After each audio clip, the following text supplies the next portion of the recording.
the 153rd day of class, and this is going to be one of the shortest videos I ever make for the absent students. And you can see we're on my Moodle page, and here we are, day 153. And we started class with some previously on questions. Just wanted to remind everybody about the stuff we learned yesterday. Now you've been absent 2 days. All that information is up here. Big points on the Cold War. And then I deviated from my history teacher self for a little bit and went down English class road a bit. And we've done that a couple times with Beowulf and Dante's Inferno, and a couple times Uncle Tom's Cabin. And I took a little break today to hopefully teach you the word allegory. Now, an allegory is a story with a deeper meaning.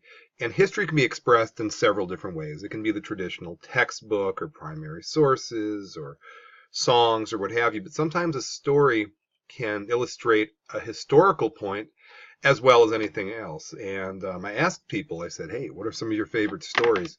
And, the range. Some were children's stories. Some were actually very grown up, well beyond your age. Some were from childhood. Some came from movies.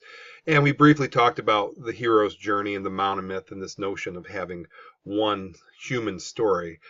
Joseph Campbell's idea that there is one human story and we're all part of it. And I think that's a beautiful, beautiful idea that we all spring from the same source. There's a common humanity there. But your English teachers fiddled with that in great depth. But an allegory. And the allegory I gave you is right here. It's called the Butter Battle Book, and it's Dr. Seuss. It's a cartoon, and I know you associate Dr. Seuss with your childhood, and as you should, Cat in the Hat and Green Eggs and Ham. But this is definitely a deeper message. So I want you to click on this link to watch the Butter Battle Book if you were absent. And once you do that, you will have 7 questions here. And I know this seems ridiculous that I'm talking about this, but it's the difference between the Zooks and the Ukes. And watching this for 2 minutes, you can see real clearly they're talking about the USSR and the USA.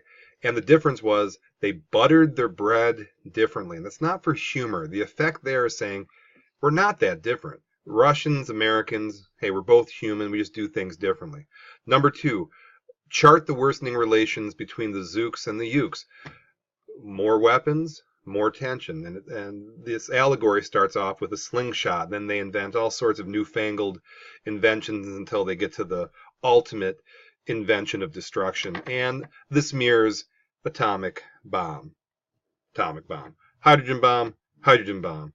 ABMS. ABMS. And that's kind of the nature of the beast. With more weapons, there's more tension.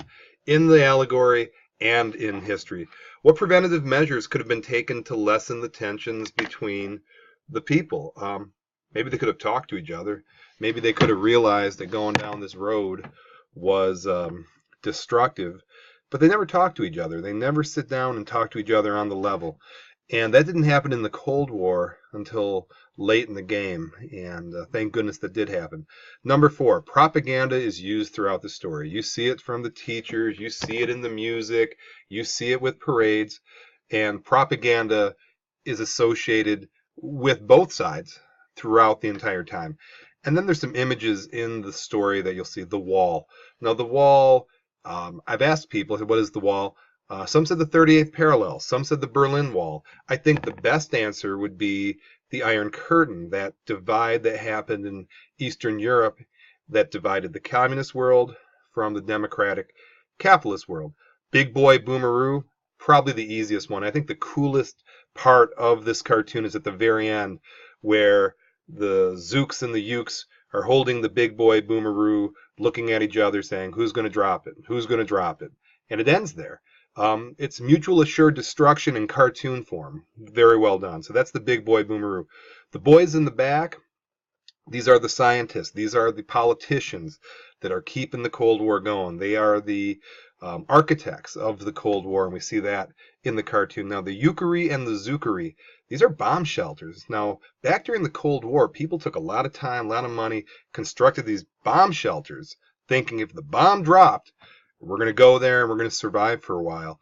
I've only been in one, and it's very bizarre to think that people would do that, but it wasn't uncommon. I know in school we do fire, we do tornado, we do lockdown drills. Back during the Cold War, they had nuclear readiness drills, for real. And that was what the Yukari and Zukari represented. And then the last one, the Chief Yukaru. And this represents the leader. And if you think about it, the leader of a country with nuclear weapons has access to weapons that are almost, they're very hard to wrap your mind around. And the decision that that individual makes in regards to nukes can really make or break the world. It can really set a chain reaction of stuff I don't even want to think about.